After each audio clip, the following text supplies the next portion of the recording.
Բարի երեկո, սիրելի հայրենակիցներ, դուք դիտում եք Բևերի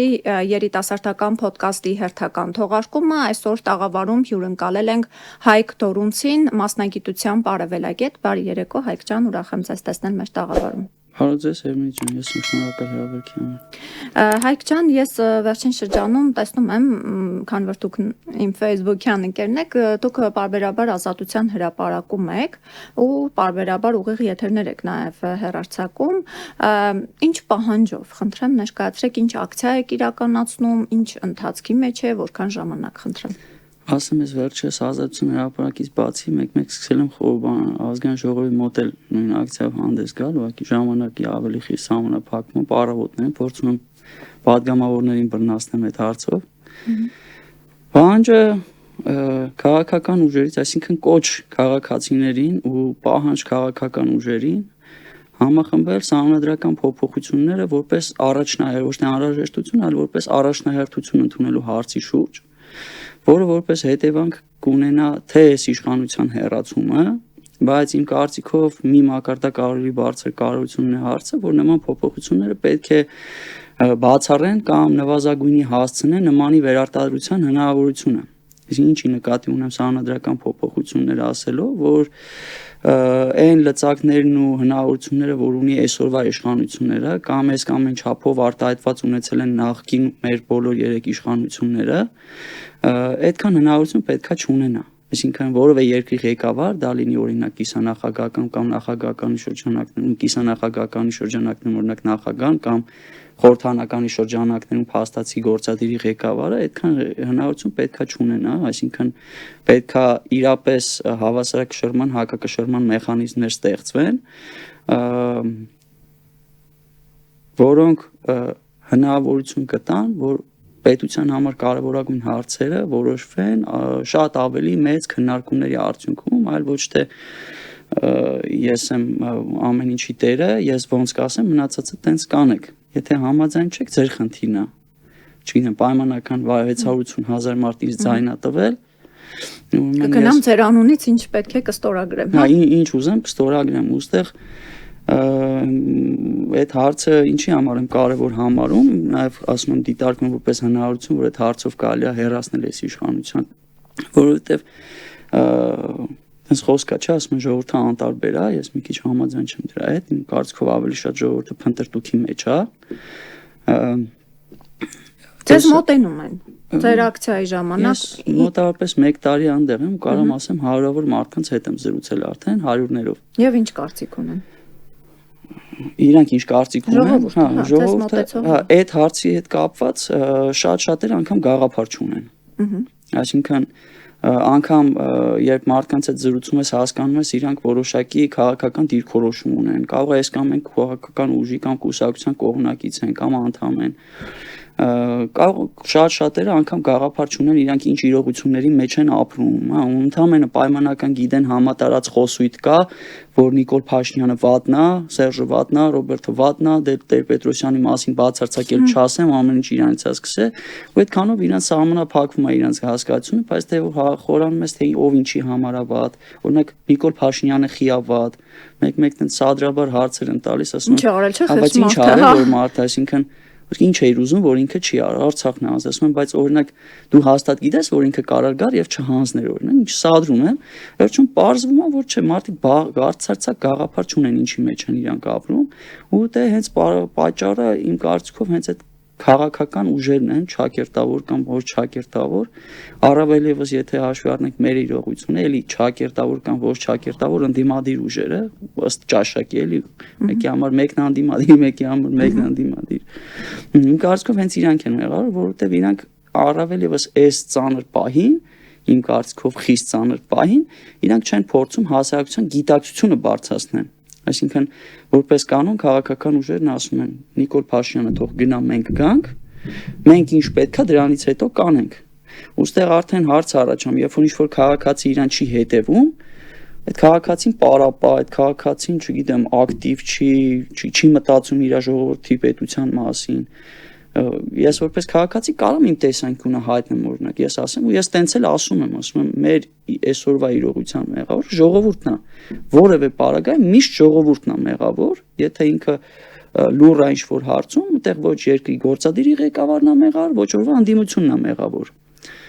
Բայց քաղաքական ուժը ով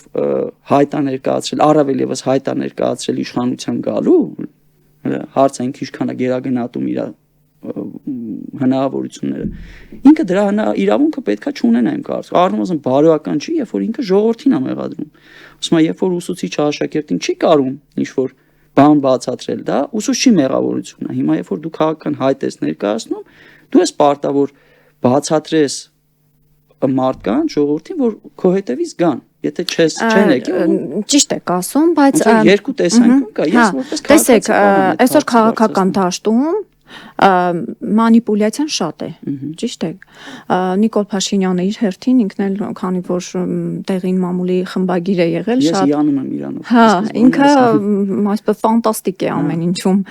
Երբ պետք է իրեն ծնկի է գալիս, երբ պետք է խոնարհվում է, երբ պետք է շատ սիրում է այդ ժողովրդին, բայց մեկ էլ գնում է ժողովրդի անունից ինչ որ փաստաթղթեր է ստորագրում, որ ժողովրդի հետ բովանդակությունը,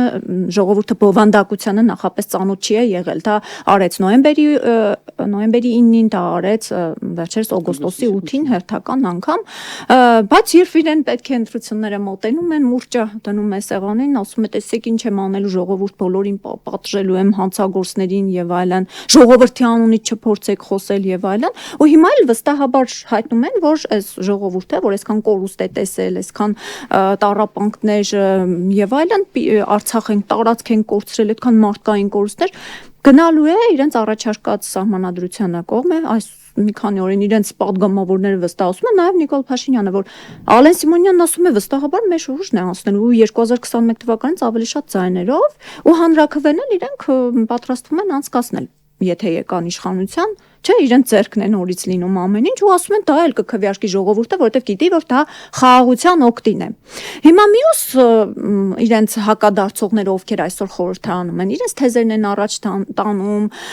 իրենց ասում են այս երրորդ հանրապետությունն էլ է մեզ համար բավական, սրա մեջ պետք է մենք տեղավորվենք եւ այլն։ Հիմա դուք որ ասում եք, մի տարի ասում եք ազատության հրապարակում եք, չէ՞, մենք էլ էինք Բևերն էլ նստածույց էր անում 23 թվականին, մի տարի էլ Բևերն էր ազատության հրապարակում, այդքան աշխատանք էր տանում։ Մենք գիտենք, որ մեր օրինակ այս մեդիայով խոսում ենք, այնքան մարդ մեզ չի լսում, ինչքան որ մեզ պետք է գետնի վրա գնալ, ժողովրդի կարծիքները շոշափել, ներկայացնել ինչ է կատարվում, բայց կողքի մանիպուլյացիան այնքան շատ է, այս ժողովրդին այն վիճակի մեջ են դրել ու այսօր էլ համացանցում ինչ ասեք տեսնում ենք, մտնում ենք TikTok, այնտեղ նորահայտ բլոգերներ են, մեկ էլ ժողովրդին սա են ներկայացնում։ Լավ, այս վիճակում խեղճ ժողովուրդը ինչպես կողմնորոշվի, ինչ ուղղությամբ գնա։ Ես մի հատ ընկեր ունեմ, հենց նույն ազատության հրապարակում էլ ծանոթացել ենք, ինքը ինչ էր ասում, ինչ որ առումով իր հետ համաձայն եմ, ասում էր ով է մեղավոր, որ ինչ որ մեկը չի կարդում, չի հետաքրքրվում, չի զարգանում,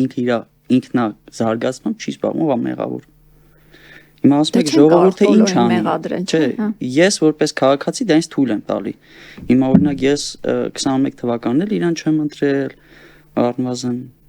18-ին օրինակ ընտրել եք։ Չէ, 18-ին էլ չեմ ընտրել, բայց օրինակ մինչև 20 թվականը ես ինձ համարում եմ այն քաղաքացիների շարքում, ում մասին, որ այսօր անվանում ենք, չգիտեմ, անտարբեր կամ օրինակ դիտարկման փնտրող, չէ։ Հիմա կարելի ասել նաև անտարբեր եմ եղել։ Բայց առնվազն 20 թվականից այսքան ես այն քաղաքացին եմ եղել, որ հետաքրքրում է ինչի համար հասանք այսօր։ Պատերազմից հետո։ Հա։ Չէ, միջև պատերազմն էլ այս հարցը նույն սանարությունից հետ է, որտեղ ինձ հետաքրքիր 18 թվականից հետո ես փոփոխություն չէի տեսնում։ Ինչի արդյունքում էր, որ ես փոփոխություն չեմ տենում, այդքան մարդ էր հավաքվել էլի։ Քան մարդ ինչ որ արդյունքի հասավ, եթե կարանք ասենք, որ այդ մարդիկ հասանք, դա էլ այլ հարց է, որի պատասխանները մենք պետք է ապագայում հուսով եմ կունենանք։ Հա։ Բայց օրինակ հիմա ես ինձնով զբաղվել եմ։ Ասենք ես որ հասել եմ ազատության հրապարակ, կոպիտ ասած ինչ որ համարձակություն եմ գտնել հասարակության հետ խոսամ ինչ որ հարցի շուրջ, ես ինքս ին վրա աշխատել եմ։ Հիմա ով է մեղավոր, որ այլ անհատը իր վրա չի աշխատում, իրան ընդհանրապես ձեռք տալի ուրիշին մեղադրի, իր վրա պատասխանատվություն չվերցնի։ Այդ առումով ես նորից եմ ասում, որպես քաղաքացի, ինձ թույլ եմ տալիս դա ասեմ։ Բայց ուզում եմ այլ բանի անդրադառնամ, տեսեք, ասում եք այդ տարբեր ուժերի անուններ ենք, չէ՞ տալիս։ Ձեր թույլտվությամբ ես կառանձնացնեմ մի քանի խոսույթ, որոնք իմ կարծիքով այսքան ժամանակ հասկացել եմ, Դրանք խանգարում են այդ նույն հասարակության համախմբանը ու այստեղ արդեն մեղադրում եմ քաղաքական ուժերին։ Առաջինը Ռուսաստան թե Արևմուտք։ Օրինակ իմ կարծիքով դա այն խոսույթն է, որ իրոք միշտ պետքա լինի մեր հանրության մեջ, որպեսզի մենք խնդիր չունենանք բևեռացման։ Բայց արդյոք դա պետքա լինի հիմա։ Իմ կարծիքով դա հիմա խանգարում է։ Եթե կա որոշակի ոնց որ կոնսենսուս համաձայնություն, որ այս իշխանությունը մեզ տանում է կործանման,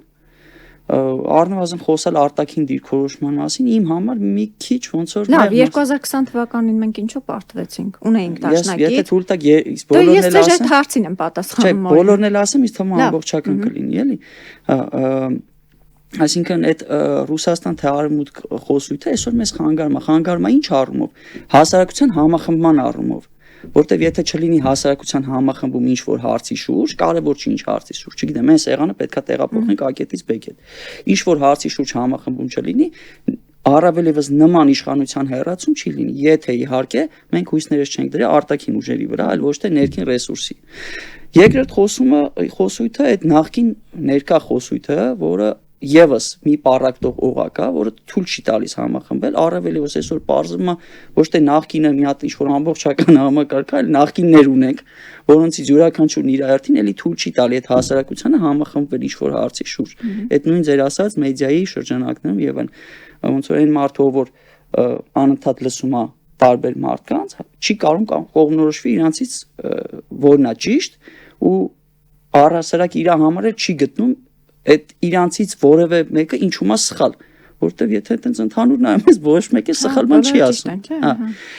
Ու եւս երկու կարևոր խոսույթ, շատ ավելի կարևոր, առաջինը ես ճիշտ եմ, Նիկոլը սխալ է, ես ճիշտ եմ, թող իրան հեռացնենք, ես գամ իշխանության, ու մյուսը ես ճիշտ եմ, մնացած բոլորը սխալ են, որ Նիկոլին կարող է հեռացնենք, էլի ես պետք է գամ, այն մնացածին հանգարց չընդ տարբերությունը ինձ թվում է Չէ, այսօր մենք այն վիճակում ենք, որ իմ կարծիքով Նիկոլ Փաշինյանի իշխանությունը այս 20-ից հետո 18-ին էլ այդքան խոստումներ տվեցին, չէ, ինքը 2015-ին ազգային ժողովում ինչ ելույթներ էր ունենում սահմանադրության փոփոխության դեմ, չէ, ազգային ժողովում չէ, դրսում նաև տարբեր տեղեր ասում էր, դեմ է, չէ, Սերժ Սարգսյանը կոստյում է կարում իր հակով եւ այլն, հակավ եկավ, խոստումները տվեց հիմա ոչ մի բան չի արել ու այս ընթացքում այնպիսի վիճակում է հասցրել, որ որևէ ուժ կարող է դուրս միայնակ դուրս բերել այս վիճակից երկիրը։ Չէ, ես հենց այդ եմ ասում։ Նիկոլը սխալ է, ես ճիշտ եմ, այդ խոսույթն է։ Անկախ նրանից, որ գիտակցում են, որ մենը, ես ինչի համար իմ խոսքի մեջ ասացի, ինչքան էլ որ իրանց գերագնահատում են, չէ, եթե նկատեցիք, հիմա այդ խոսքի շրջանակներում Նիկոլը սխալ է, ես ճիշտ եմ, դա որևէ քաղաքական ուժի մասին է խոսքը կամ Կարանք ասենք որևէ անձանց մասին։ Նիկոլին հանենք ես գամ ու երկրորդ խոսույթը ես ճիշտ եմ, մնացած բոլորը սխալ են ընդդիմադիրների մեջ։ Իրանց մի ընտրեք, ինձ ընտրեք։ Հասկանում եք, առավել եւս այդ երկու խոսույթը այսօր թույլ չի տալու համախմբում ժողովրդի մեջ։ Հիմա որ ասում եք նաև Արևմուտք թե Ռուսաստան, այսինքն գտնում եք, որ սա խանգարում է ժողովրդին համախմբել։ Այսօր, հա, խանգարում է։ Որովհետև կան ուժեր, չէ, այն որ մենք պիտի հստակ հասկանանք, մենք ուր ենք գնում, դա փաստ է, այն որ Ռուսաստանը մեզ Հայաստանը, այո, Ռուսաստանը մեզ դավաճանել է, պատերազմի ընթացքում տեսանք ինչ եղավ, հետո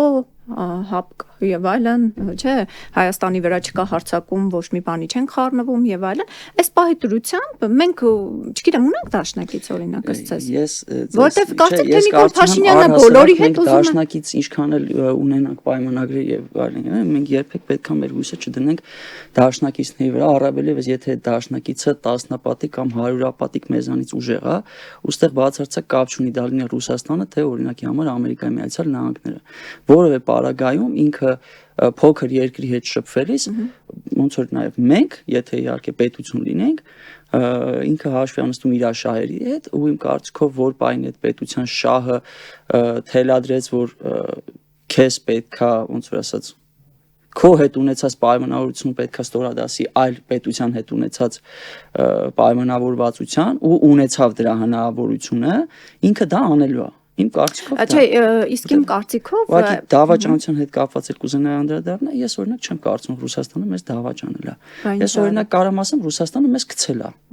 Բայց պետությունների մեջ այդ խոսույթը դավաճանել մի քիչ շատ զգացմունքային է։ Պետությունների մեջ ես չեմ կարծում, Չէ, ես որպես Հայաստանի Հանրապետության քաղաքացի եմ ասում, որ ես գտնում եմ, որ մեզ ինքը դավաճանել է։ Թշնամական վերաբերմունք է ցուցաբերել մեր նկատմամբ։ Հենց հարցը դրանն է, ես չեմ ասում խորքային առումով դուք սխալ եք։ Օրինակ իմ կարծիքով Արցախի հարցում ինքը մեզ գցել է, կներեք, եթե ոչ եթերային է խոսքս, բայց ինձ թվում է միտքը ավելի ճիշտ է տենց արտահայտվում, ինքը մեզ գցել է։ Դա իմ դիրքորոշումն է, իմ կարծիքն է, բայց ինքը մեզ չի դավաճանել։ Չի կարա այլ ազգ դավաճանի այլ ազգի։ Եթե արանքում ընդհանրապես կա պայմանավորվածություն, նեղություն, այդտեղ դավաճանություն չի կարա լինի։ Ովքեր են պայմանավորվել։ Ինչի։ Ռուսաստանը օրինակում հետ է պայմանավորվել, որ գցել է մեզ։ Դե ինչ կարևոր է դա։ Դե դուք ասում եք գցել է, ես ուզում եմ հասկանամ ինչպես է գցել։ Հիմա փաստացի մենք ունենք պայմանավորվածություն, որ Արցախը պետքա պահվեր, ու ինքը իր դերն ուներ, բայց այդ դերը չի պահվել։ Հիմա կարա լինեն տարբեր կարծիքներ։ Մենք ենք մեղավոր եղել, Նիկոլ Փաշինյանը հոկտեմբերի 6-ին գնացել է այդ հայտարարությունն արել, չգիտեմ, Ռուսաստանը նախորոք մեզ զգուշացրել է, ինչ է զգուշացրել, որ օրինակ ես չեմ կարա պահեմ, հաշվի առեք դա, հազար մի կարծիք կարա լինի, դա չի հարցը ստեղ։ Տեսեք, մենք նորից մտնում ենք այդ խոսույթի մեջ, չէ, Ռուսաստանն ինչ արեց, արևմուտքը մեզ կօգնի, թե չի օգնի։ Չէ, ես դուք որպես Հայաստանի Հանրապետության քաղաքացի գտնում եք, որ մենք պիտի ուժեղ դաշնակից ունենանք, թե չէ, ում շահերը մեր շահերի հետ համընկնի։ Լավ, եթե դեմ չեք, ես մի դրվագով կանդրադառնամ Ռուսաստանի հետ կապված իմ կարծիքին, ու ձեր թույլտվությամբ ոնց որ այդ Ռուսաստանի թեման անցնենք, եթե իհարկե հարմար գտնենք։ Բայց ես կարամ էլի խոսեմ, խնդիր չի։ Ես սենց եմ կարծում, իմ կարծիքը հետևյալն է։ Այսօր Ռուսաստանը ունի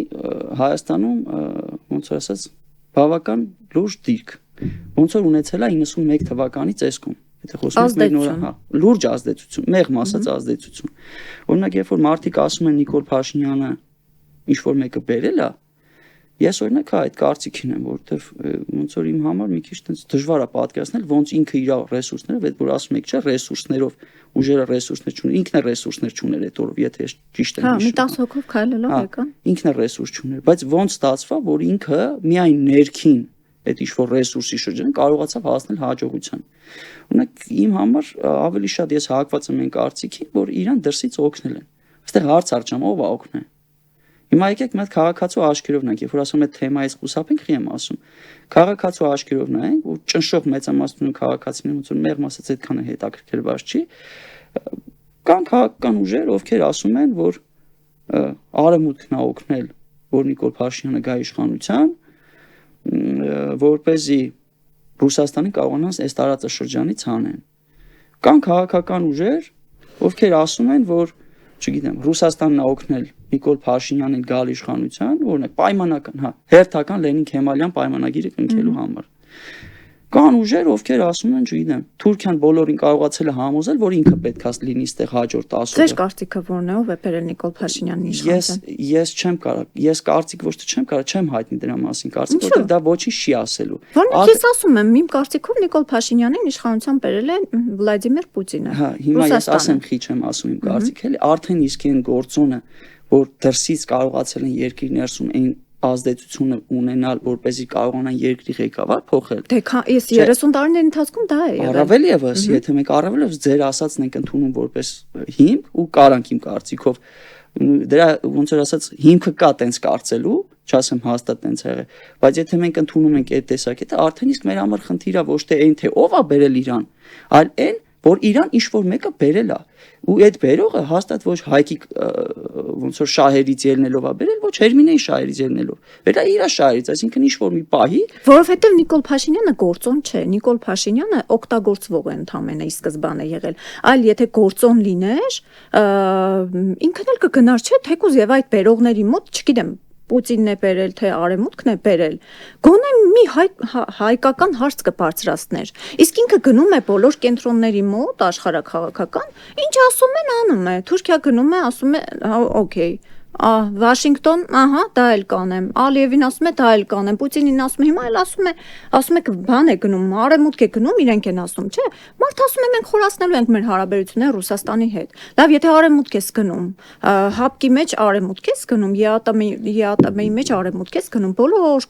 կապերով կապված ենք Ռուսաստանի հետ, բայց արևմուտք ենք գնում։ Այ երբ որ խոսքը գնում է Նիկոլ Փաշինյանից, իսկ մեր հանրային տիրույթում չափից շատ են իր մասին խոսում, ավելի շատ են խոսում, քան որ պետքա խոսվի, իմ կարծիքով։ Ես հետևալ հարցն եմ բարձրացնում, երբ որ բողոքում եք Իրանից որպես իշխանավոր, որպես ինչ եք բողոքում։ Բողոքում եք որպես տգետ, ով ինչ-ինչ ճանապարհով կարողացել է հասնել իշխանության ու չի կարողանում այդ իշխանությունը ոնց որ օգտագործել իր օգուտ բարօրություն հասարակության։ Ընդունում եք որպես դավաճան, որ իսկ ինչ-ինչ պայմանների բերումով ստիպված է եղել գնալ քայլերի, որոնք օրինակ քրեական օրենսգրքի շրջանակներում որակվում են որպես դավաճանական, թե ընդունում եք իրան որպես թշնամի, որ այդ ձեր ասացին եմ գալիս էլի, որ ի սկզբանե ներդրված է եղել այս պետության մեջ, ինչ որ X փուլում օգտագործելու Հայաստանի սուբյեկտանությունը վերջնականապես զրոյացնելու, չեմ ասում պետությունը, քայքերը սուբյեկտանությունը զրոյացնելու, որից Իրանից բխող բոլոր հետևանքներով։ Հիմա երբ որ ինձ ոնց որ ասում եմ, ես ինքս եմ այդ հարցը տալիս, ես չեմ կարողանում հասկանալ, չեմ կարողում Իրան ընդունել այնքան տգետ, իսկ իմ կարծիքով ինքը տգետ չի, որպեսզի ոնց որ այսքան սխալներ գործի, միևնույն ժամանակ չեմ էլ կարողանում Իրան այնքան խելացի համարեմ, որ օրինակ իր հեռանկարում պատկերացումները, չգիտեմ, օրինակ մի 20 տարվա համար պատկերացումները կարող են արդարացնել ապագա հաջողությունը, կարող են արդարացնել այսօրվա անհաջողությունները պետության։ Բայց ինքը այդպես էլ ասում է, ասում է, հիմա այս խաղաղության պայմանագիրը կնքել ենք, ոչ թե 1-2 տարվա համար, այլ հավերժ, ով էլ կա իշխանության ասում է խաղաղ է լինելու, էլ խնդիր չի լինելու։ Ես չեմ նայում ինքը ինչ է ասում։ Եթե ես ավելի շատ հակված եմ երրորդ տարբերակին, ինձ այլևս իր խոսույթը հետաքրքիր, այսինքն հետաքրքիր այնքանով ինչքանով որ ընդունում եմ ի գիտություն, բայց ես չեմ հիմնվում իր խոսույթի վրա, թե ես ինչ պետք է անեմ դրանից հետո։ Հա, մենք ասում ենք ինքը ասեց էս, եթե սխալվեմ ինձ ուղեք, դուք որպես լրագրող ավելի շատ եք վստահաբար հետևում։ Ցավոք։ Հա, ու ստիպված ես էլ եմ շատ բան հետևում։ Այսօրվա ամբողջ քաղաքական խոսույթը լրատվամիջոցների հիմնված է նրա վրա, թե ինքը ինչ է անում։ Օրինակ իմ անհամաձայնությունը լրագրող համայնքի հետ ինչու՞մն է կանում։ Իրանք այսօրվա անդիմադիր դաշտին, անկախ նրանից, որ լրատվամիջոցը որ քաղաքական ուժի հետ կապ ունի, չասեմ Իրանից ասում, որ քաղաքական ուժի հետ կապ ունի, այսօրվա լրատվական դաշտը լրագրողները, ասենց ասենք, լրագրողները չափազանց կոմֆորտ դիրքում են դրել իշխանության ձգտող քաղաքական ուժերին։ Իրանցից չեն պահանջում հստակ հարցեր։ Օրինակ, որ դու գաս, ինչ ես անելու։ Նոյեմբերի Ինչ ծրագրով ես գալու։ Ես երկու հարց եմ կարևոր բարձրացնում, որպես քաղաքացի, որ անցած շեշտեմ, ինչ ասում, որպես քաղաքացի եմ ասում։ Երկու շատ կարևոր հարց եմ բարձրացնում։ Առաջինը, դուք որպես քաղաքական ուժ, ինչ տեսլականով եք գալիս, ու երկրորդը շատ ավելի բարձր, մի մակարդակ ավելի բարձր, եթե դուք գաք ձեր պատկերացումները չկարողանաք իրականացնել որպես իշխանություն։ Շարքային քաղաքացին ինչ լծակ է ունենալու վաղը ձեր դեմ պայքարի։ Առաջինի հետ կապված պատկերացումները, ինչի համար եմ շեշտում պատկերացում։ Ինչ որ առումով օբյեկտիվ է, որ քաղաքական ուժերը չեն խոսում, թե իրան գալու դեպքում ինչ են անելու։ Չնայած անազնիվ է, որ չեն ընդունում դա, բայց ինչ որ առումով օբյեկտիվ է։ Իրանցից եւ ոչ մեկը հստակ չի կարող ասել, անկախ նրանից ինքը ռուսամետ է, արևմտամետ է, կարևոր չի, չգիտեմ, ապագայում կարող է չինամետ էլ ունենանք, թե արտաքին քաղաքականության մեջ ինքը ինչ քաղաքականություն է վարելու։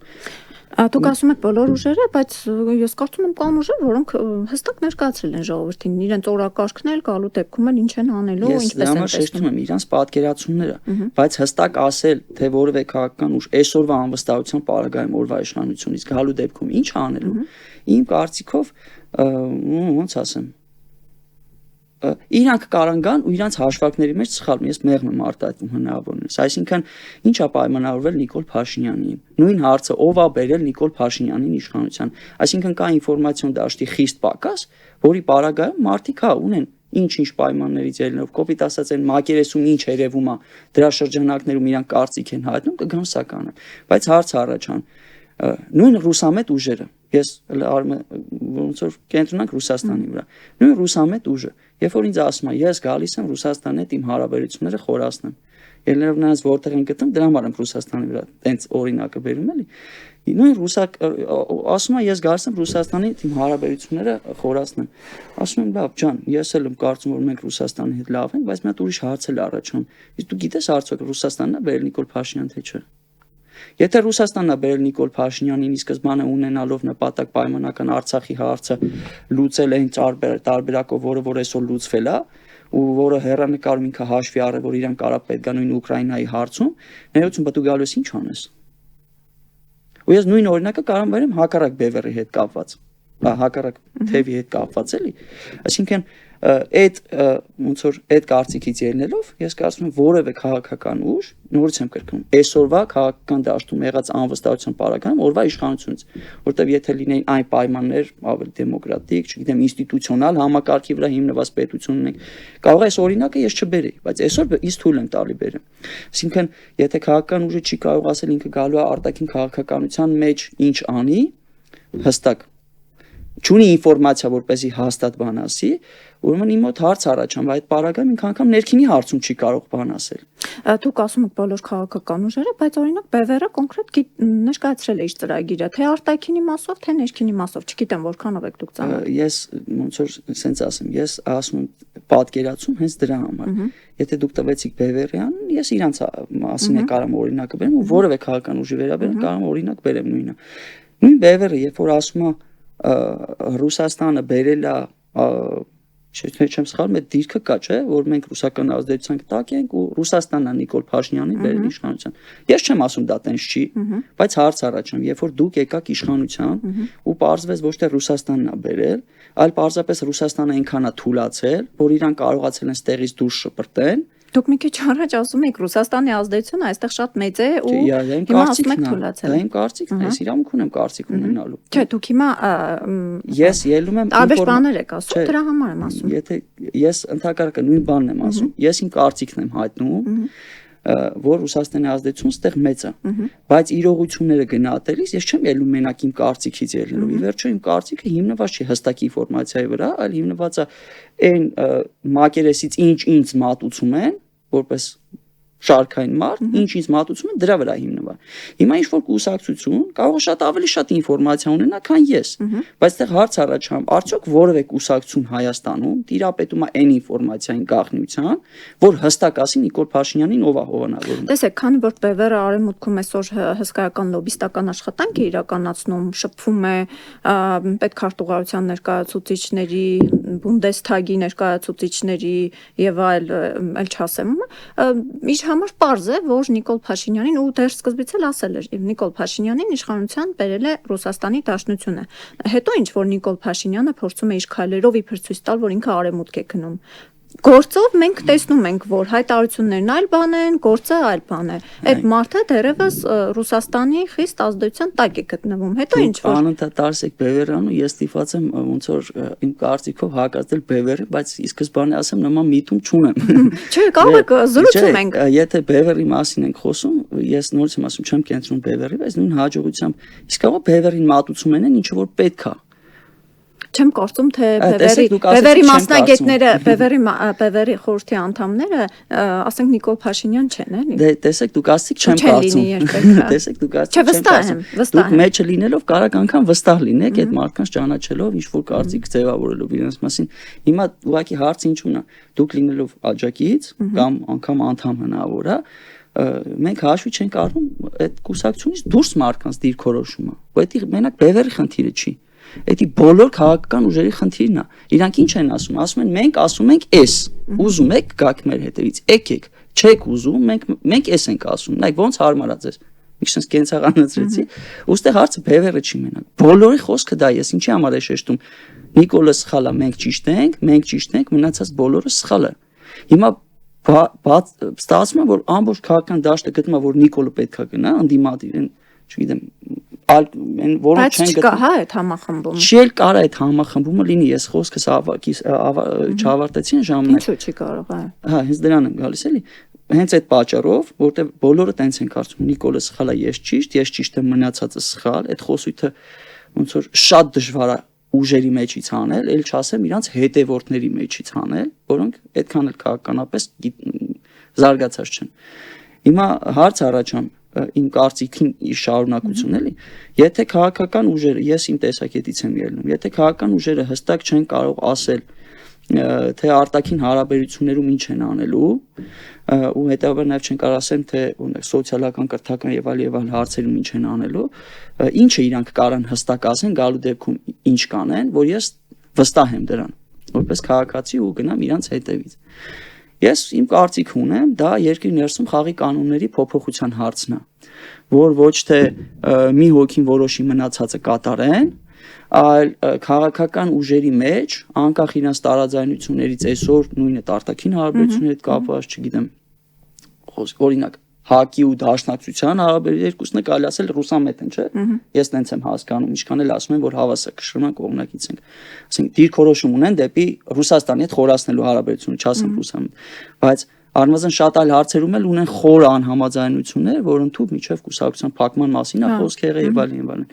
Այսինքն ինչը իրանց կարա միավորի։ Օրինակ են, որ իրանք յուրաքանչյուրն իր հերթին ընդունի, որ ինքը կարա գա սխալվի իշխանության եղած ժամանակ ու չընդունի իր սխալը, ու այդ պարագայում ինչ հնարավորություն պետք է ունենա ժողովուրդը իրանց պաշտոնից հեռացնելու կամ իշխանությունից զրկելու։ Այսինքն դա իմ կարծիքով այն հարցն է, այդ որ սկզբից խոսում ենք։ Պատասխանատվության ստանձնում է, եթե գալիս ես չես անում, ինչ պատասխանատվություն ես կրում դրա համար։ Չէ, ոչ թե դու ինչ պատասխանատվություն ես կրում, հա մեծ հաշվով ձեր ասածն է, ես չլինի ուղղակի հակադարձում եմ, այլ քեզ ոնց կարան պատասխանատվության ենթարկեն։ Ոնց որ մի քիչ նյուանսային տարբերություն կա, որտեվ հա դու պատասխանատվություն կրել, դու կարող ազնիվ լինես, հրաժարական տաս, բայց եթե դու ազնիվ չես, հրաժարական չես տալի ու քո ամբողջ ռեսուրսը պետական օգտագործում ես ոնց որ քեզ ընդդիմադիր մարդկանց կամ առնվազն հասարակությանը այնքան հիմարացնելու, որ ուղղակի քեզ հեռացնելու մասին չմտածեն կամ քայլ չանեն ոնց որ այսօր։ Այսինքն այդ պարագայում հարց առաջանում, ինչով է տարբերվում որևէ կուսակցություն մյուսից, ոչինչով։ Իմ պահանջ հենց այդ ազատության հրապարակից որ սկսեցինք, չէ, հենց դրանումն է կանում։ Ես ասացի կոչ ժողովրդին համախմբվել սահմանադրական փոփոխություններ որպես առաջնահերթություն ընդունելու հարցի շուրջ, ու նույն կոչը հակառակ ձևակերպված որպես պահանջ քաղաքական ուժերին։ Այսինքն ապագայում ձևավորվելիք որևէ կառավարություն, ինչ որ առումով բևեռում էլ այդ խոսույթը որոշակի ձևակերպմամբ կա։ Այսինքն որևէ ձևավորվելիք ապագայում կառավարություն պետքա ձևավորվի միայն ու միայն սահմանադրական ու ընտրական օրենսգրքի փոփոխություններ իրականացնելու այդ ուղղված, միայնա իշխանությունը սահմանափակման ուղղված ու նոր ընտրություն կազմակերպելու, ասենք 1-1.5 տարվա ընթացքում ու արդեն նոր սահմանադրության, նոր ընտրական օրենսգրքի շրջանակներում ձևավորված կառավարությունը շարունակել, խնդրեմ, ձեր ծրագրերն առաջարկեք, արտաքին հարաբերությունների հետ կապված, մեկը ռուսամետ եղեք, մեկը եվրոպամետ եղեք, ես էլ որպես քաղաքացի կամ ընտրեմ, ես ավելի շատ կողմ եմ Ռուսաստանի թե, բայց անգամ այդ պարագայում թե ռուսամետը, թե արևմտամետը չի կարա ծայրահեղ ռուսամետ լինի կամ ծայրահեղ արևմտամետ լինի։ Բայց այդտեղ այլ հարցեր առաջանում, ես օրինակ ինչի համար եմ շեշտս դնում փողոցի վրա։ Ես այնտեղ պահանջ չունեմ օրվա իշխանությունից որպես մարդ անհատ։ Իմ պահանջը քաղաքական ուժեր, ընդդիմադիր քաղաքական ուժերին է։ Բայց միևնույն ժամանակ ես լավ գիտակցում եմ, որ որևէ քաղաքական ուժ, եթե ինքը հիմնվում է միայն իր ռեսուրսի վրա, այսինքն ես կգամ սահմանադրություն կփոխեմ, դա չլինող բան է փաստորեն։ Հիմա ստացվում է 90%-ը ուզում են կներես Հայկ ջան, որ Նիկոլը հեռանա, բայց չի հեռանում, որովհետև ամեն մի ուժ ասում է ես պիտի կամ իշխանություն։ Իմ կարծիքը դա է։ Հասկացա ես։ Հա, բայց այդտեղ հարցը ինչու՞ն էր էլի, որ ես չավարտեցի։ Եթե բոլոր քաղաքական ուժերը չընդունեն այդ հարցը որպես առաջնահերթություն, ոչ թե 10-րդական անհրաժեշտության հարց, այլ որպես առաջնահերթություն։ Ու ոնց որ հասարակության իր առնվազն իրանց հետևող հատվածը բոլորից չլսի նույն բանը, հավանականությունը որ դա կլինի իմ համար փոքր է, ես չեմ բացառում, բոլորից դժվար լսի։ Դե այստեղ ասենք մյուս հարցին, օրինակ ես ինչի համար եմ գտնում, որ փողոցում պետք է սկսվի։ Այսինքն ես դրա հավանականությունը ոչ լիարժեք, բայց միակ հավանականություն տեղ եմ գտնում, այսինքն փողոցում գեներացվի ինչ որ քաղաքացիների ինչ որ զանգված էներգիա, որը կստիպի նույն լրատվամիջոցներին, օրինակ, չգիտեմ, հանրապետական կուսակցության ինչ որ ղեկավար անդամին, Բևերի ինչ որ ղեկավար անդամին, չգիտեմ, Դաշնակցության, ում ասեմ, էլի շատ կուսակցություն, 130-ից ավել կուսակցություն ունենք, ասում եմ ՓՄԿ, փոքր եւ միջին կուսակցություններ։ Այսինքն, երբ որ իրանց բոլորի ուղղվի այդ հարցը, բայց դուք ոնց եք վերաբերվում այդ հարցին, հավանականությունը, որ այն երաշխիքը, որից ես այդքան պահանջում եմ, որտեղ ինչ եմ ասում, որտեղ երաշխիքը, որ դուք գաք, ինձ չեք խափի։ Որն է այն լծակը, որ ես ձեր դեմ կօգտագործեմ, եթե դուք ինձ խափեք։ Ինձ քաղաքական գործիչները հետևյալն են պատասխանում, քեզ ոչ մեկ այդ երաշխիքը չի տա։ Չի կարա տա։ Ես էլ ասում եմ, բայց ես չեմ սպասում, որ դուք ինձ ասեք, պապայիս Ազիզ արև կգամ կանեմ այդ փոփոխությունները, քո կյանքն է դրախտ կսարքեմ։ Ես բայց կարծում եմ, այդ երաշխիքը հնարավոր է ստեղծել։ Ու դրա միակ ոչ 100%-անոց, բայց միակ հնարավոր երաշխիքը այն է, որ ընդդիմությունը այսօր լինելով ընդդիմություն, փորձի հասարակության գիտակցությունը բարձրացնել այդ մակարդակի, ոչ թե Քոչարյանն է ճիշտ, թե Սերժը, կամ Սերժն է ճիշտ, կամ Պապյանը, կամ բոլորը ճիշտ են, քանց օրինակ Նիկոլ Փաշինյանը։ Այսինքն անձերից փորձի այս հասարակության հանի, ճիշտ է, որ անձերը ես ինչի համար եմ հենց ասում հստակ ինձ ասեք, խի եք ուզում գաք իշխանության, որ մի տարի հետո եթե ես ասեմ դու դա չես արել, օրինակ չգիտեմ ինչ են ասում, որպես կանոն խոսույթ է, էլի առանձնացված չվերցնենք առանձին դեպքերը, գնանք բանակը կհզորացնենք, արտաքին բալանսավորված քաղաքականություն կվարենք, սոցիալական հարցերը կլուծենք ու հարց առաջանում։ Եթե անգամ սահմանադրության մասին խոսող քաղաքական ուժերը իրանց էլ է վերաբերվում դա, դե դու գարցեք 5 տարով։ Լավ սահմանադրությունը փոխեցիք կամ չփոխեցիք, դա էլ հարցի մյուս կողմն է, եկաք 5 տարով ու ես իմ սոցիալական վիճակից բողոքում եմ։ Ասում եմ, մի տեսակ չի ստացվում իմ մոտ ինչ-որ մի բան, էլի։ Գարս եմ ասում եմ, հարգելիս, դու սոցիալական խնդիրները չես լուծել։ Այն մարդը լրիվ բարոյական իրավունք է ունենում, ինձ պատտվի պատասխանի, ասի, բայց ես քեզ հստակ ասել եմ, դու ինչ ես անելու։ Օրինակ ես քեզ ասել եմ, որ աշխատավարձդ լինելու է 1 միլիոն դրամ։ Չէ, չեմ ասել։ Նորմալ է, որ չեն ասի, դա չի արծը, բայց կա ինչ-որ մի բան, որ իրանք հաստատ կարան ասեն։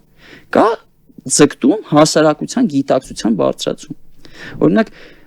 անգամ լինելով կուսակցական անձիկ, ես այդ հարց տենցել եմ նա,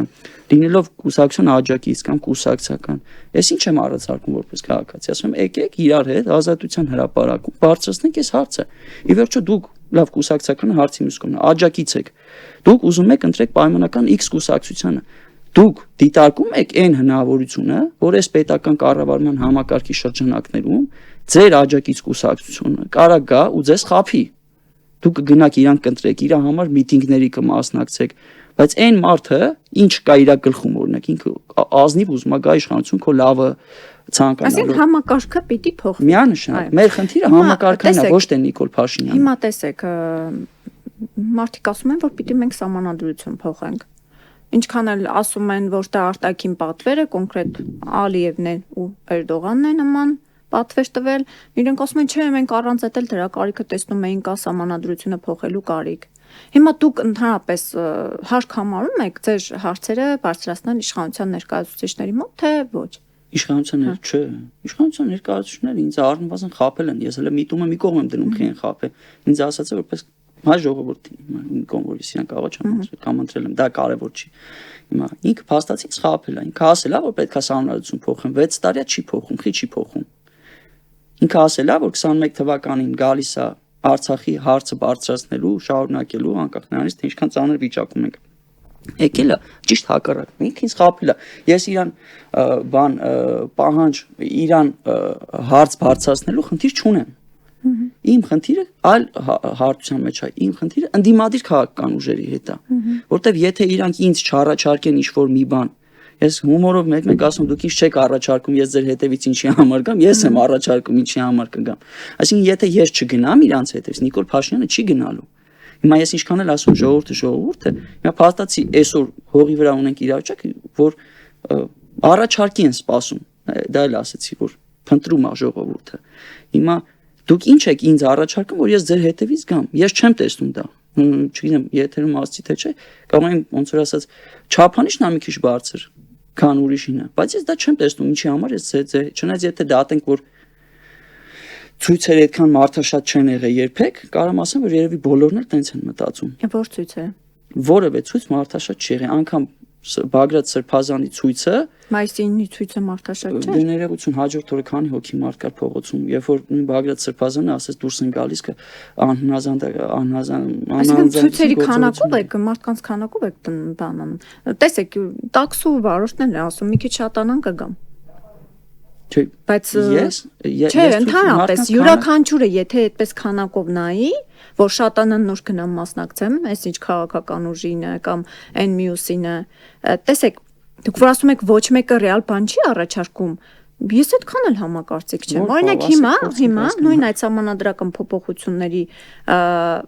Նիկոլը որ ձեռնարկել է դրա թեմա առնելու եւ իրապես սահմանադրություն ստեղծելու հարցով կլոր սեղան է ձևավորվել, որտեղ տարբեր քաղաքական ուժերի ներկայացուցիչներ կան, այդ թվում Բևերի ներկայացուցիչներ, ինչ-որ падգամավորներ կան ու նաև այլ անհատ քաղաքական գործիչներ, չգիտեմ, տարբեր շրջանակներ հավաքվել են ու փորձում են ինչ-որ բան անել։ Օրինակ լսել եք այդ մասին։ Այս վերջերս չի եղել կլոր սեղանը։ Հա, լսել եմ դրա մասին։ Հա, դա ասում եք ոչ մի բան չի արվում։ Ես ասում եմ ինչեւ այսօր չի արվել, անգամ այդ կլոր սեղանը քանի դեռ իմ համար արդյունք չի տվել, չի արվել։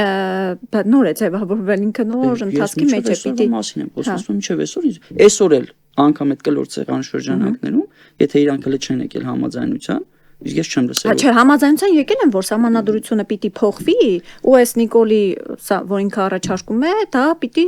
այնպես արվի, որ ժողովուրդը դրան համաձայնություն չտա, այլ իրապես սահմանադրական փոփոխություններ տեղ ունեն, որ այս միանձնյա իշխանություն, այս համակարգամենից փոխվի։ Ոչ ճամբար են բանան ու հիմիկվանից դա փորձում սարքել։ Թե դրանով իրական փոփոխությունների հիմքը դրվի։ Որևէ փոփոխություն դրական ես չեմ սպասում, եթե չի դրվում Նիկոլ Փաշինյանի հեռացման հարցը, երբ որ խոսում։ Թե դրանով է սկսվում։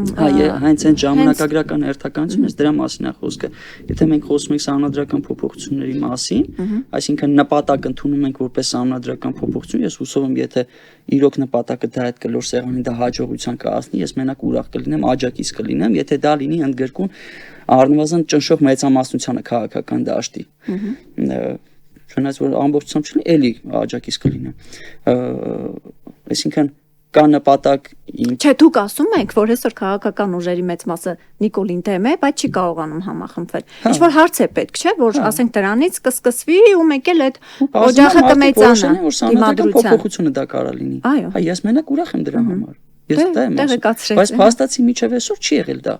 Հա, կլինի հուսանք ընթացքում այլ ուժեր էլ կմիանան ու իսկապես այն որ այսօր ոչ մի ուժ միայնակ չի կարող այս իրավի թեկուզ եւ այս համանadrական փոփոխություն ինչ փոփոխություն ուզում է լինի պիտի սկսել միավորվել այդպես ինքը մեծանալ որպես քաղաքացի կարիք ունենք իրանց օգնելու վստահաբար բա ոնց պետք է արտահայտվի այդ նույն տեսեք դուք ասիք կլոր սեղան դե ինձ թվում է երբ որ դա արդեն կլոր սեղանից դուրս կգա կամ չգիտեմ ինձ թվում է եթե դուք հիմա ցանկություն հայտնեք հաստատ կլինեք նրանց թվում չէ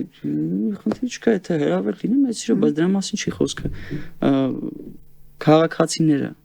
փողոցում կարիք ունեն աջակցելու ի սկզբանե նման հարցի կամ պահանջ ուղղելու այն քաղաքական ուժերին, ովքեր չեն միացել դեռ։ Այո, իհարկե։ Այսինքն պարտադիր պետք է լինի ինչ-որ մեկը դուրս գա, մեկը չէ։ Չէ, մեկը չէ։ Մեկը։ Ես ասում եմ իմ կարծիքով մեկը, որտեղ բոլորը մեկին են սպասում։ Այդ կլոր սեղանի շուրջը ինչ-որ շատ հնարավոր է, ինչ-որ մեկը ծնվի։ Ու այդ լավ, սխալը այդտեղի չի, որ մի հոգու հետևից են տեղից է։ Շատ սխալ է դա։ Տեսեք, դուք ասացիք, մարդիկ սպասում են շատ մարդ հավաքվի նոր գամ։ Ես ձեր հետ լիովին համաձայն եմ, դա խնդիր է։ Ես մեկ-մեկ հարց եմ բարձրացնում քաղաքացիներին, ովքեր ասում են մենակով ինչ պետք, ինչ կարաս այնտեղ անես։ Ասում եմ, բա քանի հոգի եք ուզում որտեղ լինի, որ դուք եք կողքս մենակ չեմ լինի, հա։ Այսինքն եկեք կողքս մենակ չեմ լինի, այսինքն ես չեմ ասում ում պատահի։ Այն մարդու հետ ում զրուցում եմ 15-20 րոպե, ու ինքը համաձայն է լինում այդ կարծիքի հետ, ասում եմ, որ համաձայն ես, արի իրար հետ անենք։ Ես չեմ ասում արի իմ կողքը կանգնի։ Միտքս ինչու՞ն ասում, մի հատ էլ վահանակ վերցրա, նույն բովանդակությամբ, եթե ես, չգիտեմ, Թումանյանի արձանի ես կողմն եմ կանգնած այդ վահանակներով, մի հատ է վահանակ դու վերցրա այն կողմը կանգնի, մենք երկուսս իրար հետ ենք, իրար նույն գործն ենք անում, այսինքն ինչ որ առումով թե ապա կենտրոնացում է ստացվում, թե կենտրոնացում է ստացվում։ Մեր բոլորիս միտքը նույնն է, բայց ոչ մեկ չի կարող գա մեզ ասի, թե ինչի համար եք երկուսով ակցիա անում։ Ով ասում երկուսով ենք ակցիա անում։ Ես իմ հերթին եմ անում, ինքը իր հերթին անում։ Հարցը լուծվում է թե ոստիկանության հետ, թե քաղաքացիներին ավելի հեշտ ներգրավելու հետ։ Օրինակ ձեզ էլ Էմինե ջան, մեծ սիրով հրավիրում եմ։ Ես անպայման մի օր կգամ։ Դες դուք ասեք մի օր։ Ես օրինակ առաջարկում եմ ոչ թե մի օր գալ, այլ հստակ հաճախականությամբ գալ։ Իհարկե դուք որոշեք դա հաճախականությունը, ես եթե ընտրել եմ ամեն օր, կարող է նենց ստացվի օրը մեջ կամ օրինակ, հա, բայց որոշակի հաճախականությամբ, որ ասես, չգիտեմ, ես այս ինչ հաճախականությամբ գալիս եմ, անկախ նրանից թե ես քաղաքական ինչ դիրքորոշում ունեմ, ես գալիս եմ պահանջ ուղղելու բոլոր քաղաքական ընդդիմադիր ուժերին, որպեսզի գալու դեպքում անհրաժեշտ սահմանադրական փոփոխություններ իրականացնեն ու նոր ընտրություն կազմակերպեն։ Տեսեք, ես անկախ դրանից իմ բոլոր հարցազրույցներում իմ աշխատանքից այդ գործը անում եմ, այսպես թե այնպես։ Եվ շատ ուրախ կլինեմ, որ իսկապես գոնե այդ հարցից սկսենք, ինքը ծնագնդի էֆեկտով մեծանա, ինչ որ լուրջ բանի հասնենք, որովհետև ձեր ասածի պես այսօր Գոնե այս պահի դրությամբ մի տեսակ չի հաջողվել բոլոր ուժերը դեմ լինելով Նիկոլ Փաշինյանին համախմբել։ Ես դա անբարոյականություն եմ համարում, կոպիտ է հնչում ասածս, բայց եթե առնվազն 23 թվականից, որ դրա հիմքերը շատ ավելի մեծ են եղել մտածելու, որ Նիկոլ Փաշինյանը մեզ տանում է սուբյեկտայնության զրահացման, պետականության կորստի ու բոլորն են դա ասում, ու մինչև այսօր չեն համախմբվել, ներողություն, ես քաղաքական ուժերի մասին եմ խոսքը, ոչ թե չգիտեմ, հասարակական գործիչներ, կոնկրետ իշխանության ձգտող քաղաքական ուժերի մասին է խոսքը, ովքեր ասում են, թող Նիկոլը գնա, մենք գանք իշխանության, իրանց մասին է խոսքը։ Եթե իրանք միջև այսօր չեն գտել այն օղակը, որի շուրջ իրանք կարան համախմբվեն, ինձ ոնց որ ասում արդյունքով են, չէ՞ դատում։ Ես երկու տարբերակ եմ գտնում, կամ իրանք նեղ թիմային շահեր են սպասարկում, կամ իրանք ուղղակի ինձ ստում են, մանիպուլյացիայի ենթարկում, ու Նիկոլ Փաշինյանը այդքան է վատը չի, ու իրանք էլ գիտեն գալու են նույնը անեն։ Հայկ ջան, քանի որ մեր եթերաժամանակը մոտենում է ավարտին, մի հարցերել եմ ուզում անդրադառնանք։ Տեսեք, այն որ այդ ներքին խնդիրը կա, դա փաստ է, բայց դուք ասեցիք արտաքին գործոնի մասին։ Օրինակ, չեք գտնում, որ այսօր արտաքին բոլոր ուժերն էլ կարելի ասել աջակցում են Նիկոլ Փաշինյանին եւ ինքը կարծեք թե ձեռնտու է ու քանի դեռ այդ վիճակը կա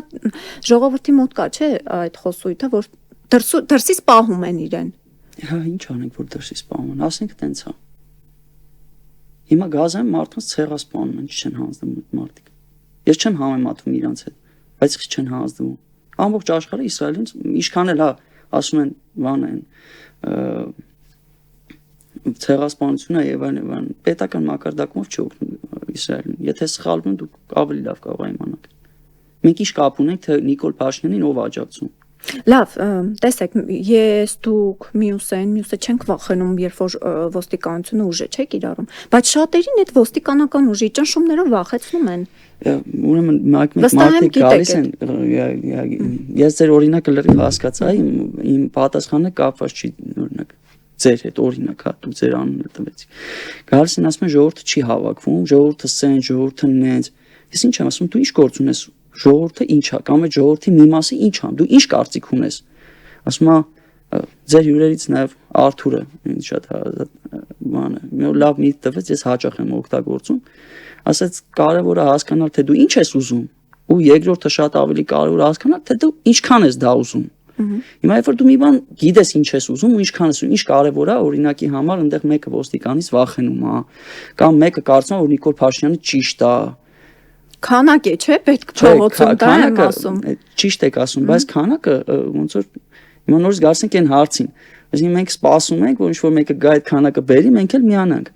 Ու կարա լինի։ Մենք չենք սպասում, կողքի մարդիկ սպասում են, որովհետև հիմա բոլորի մեջից չես կարող միանգամից այդ վախը հանես։ Միանգամից չես կարա։ Այստեղ նայեք, օրինակ ես չեմ կարծում, որ 3 միլիոն մարդու հետ կարամ այնտեղ զրուցեմ ու 3 միլիոն մարդու բերեմ այնտեղ։ Ես այլ ձևով եմ հարցին նայում։ Ես փորձում եմ այնտեղ գեներացնել մի այնպիսի զանգված էներգիա, որը կստիպի այդ քաղաքական ուժերին խոսել դրա մասին, որովհետև եթե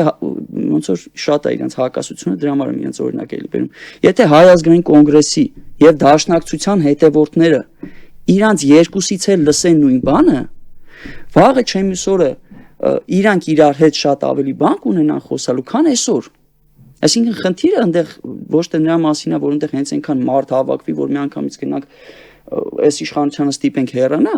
այլ խնդիրը նրանում է, որ այնտեղ այնքան մարդ հավաքվի, որ այդ քաղաքական ուժերը այդ պահանջը լսեն, երբ որ ես եմ դրա մասին խոսում, ինձ չեն լսում, ոչ փակ դռների հետևում են լսում, ոչ հանրային ձևով են ուզում ականջալուր լինեն, ես ով եմ, Ճայել տղա է, քաղաքացի է, դե։ Հա, ճիշտ բան ես ասում, բայց դրա ժամանակը չի։ Բայց երբ է դրա ժամանակը։ Բայց ես կուզենամ ձեր թույլտվությամբ բացիկ ժամանակի չգամ, մի քիչ բովանդակային էլ ասեմ, երբ որ ասում սահմանադրական փոփոխություն, ի վերջո մենակ ասել է, որ մեր սահմանադրությունը վատնա, միանձնյա իշխանությունը, դա բավարար չէ, պետք է հիմնավորես ինչով է պայմանավորվում։ Ես օրինակ շեշտս դնում եմ դատաիրավական համակարգի վրա, այսինքն դատաիրավական համակարգում մարդկանց ընտրության ու ազատումների հետ կապված։ Երբ որ խոսում եմ սահմանադրական փոփոխություն, ինչի վրա եմ շեշտում, քաղաքական մեծամասնության բացառման։ Այսինքն որևէ առանձին վերցրած քաղաքական ուժ պետք է հնարավորություն չունենա մեծամասնություն կազմի խորհրդանում, այսինքն որևէ կառավարություն դիտարկում է միայն ու միայն կոալիցիոն, բայց ոչ թե շեշտը ստեղ ինքնին կոալիցիոն կառավարության ձևավորումն է, որտեղ երկու ուժերը իրար կհամախմբեն եւ այլն, կհակակշռեն, չէ, այստեղ հարցը նրանում է, որ անգամ այդ կոալիցիոն կառավարության վերին շեմը թույլատրելի օրենսդրությամբ պետք է ավելի ցածր լինի, քան նույն դատախազի ընտրության ներքին շեմը, ներքևի շեմը։ Այսինքն անգամ այդ կոալիցիոն կառավարությունը պետք է այնքան ձայն չունենա խորհրդարանում, անկախ թե ընտրությունների արդյունքում ինչքան ձայնը հավաքի, որ դատախազի, դատավորի, մարդու իրավունքների պաշտպանի, ինչու՞ չէ կենտրոնական բանկի ղեկավարի, որը ոչ պակաս կարևոր պաշտոն է, այսինքն նմանատիպ սահմանադրական պաշտոններում մարդկանց նշանակումների հարցում ինքը պետք է կարողանա նաև ներքաշել այդ հարցում ընդդիմության ձայներին։ Ոստեղ ոչ թե հարցը 100%-անոց արդյունքի մասին է, ոչ թե դրանով հաստատ էլ կոռուպցիա չէ, ընդհանրապես քայլերի հաջորդականության մեծացման, որի պարագայում որևէ քաղաքական ուժ պետք է պայմանական մի 10 անգամ ավելի ռեսուրս ծախսի, քան այսօր կամ 3 կամ 3 շարաչորը, որ կարողանա ուզուրպացնել իշխանությունը։ Իսկ մեր խնդիրը իմ կարծիքով միշտ դա է եղել, որ մեր համար որոշում կայացնելու մենաշնորհ ունեցել երկրի ղեկավարը։ Ես առաջնորդի, ոնց որ ասած, գաղափարը չեմ նսեմացնում։ Որևէ ժողովրդին պետք են թե հերոսներ, թե առաջնորդներ, բայց որոշումների կայացման հարցում ես մի քիչ կարող սուր ընչի, ինձ որ մեկ-մեկ ասում են Գարեգին Մժդե, չէ, ես օրինակ իմ կարծիքով ինքը մեր մեծագույն հայերից է եղել։ Իր գաղափարներով ապրելը մեզ բավական կօգնի առհասարակ աշխարհում գոյատևելու երկարաժամկետում, ոչ թե կարճաժամկետում։ Բայց անգամ իր նման մարդուն ես չեմ ուզենա երկրի ղեկավար տեսնեմ նման կառավարման համակարգի շրջանակներում։ Որտեւ ինքն է կարա սխալվի։ Ինքն է կարա ինչ-որ հարցում քաղաքական իրողություններից ելնելով ճիշտ չկողմնորոշվի, բա կողքից մեկը իրան չլինի, ասի կամ ստիպի, ասի մի արա այդ բանը։ Դու այս պահին սենց ռիսկեր կան։ Խոսքս դրա մասին է։ Շնորհակալ եմ Հայկ ջան։ Հուսով եմ ձեզ կտեսնեմ Ազատության հրապարակում։ Կգամ անպայման։ Շնորհակալություն այս զրույցի համար։ Շնորհակալություն նաև ձեզ, սիրելի հայրենակիցներ, չմոռանաք անպայման լայքել, գրել մեկնաբանություններ եւ տարածել այս եթերը։ Հաջողություն։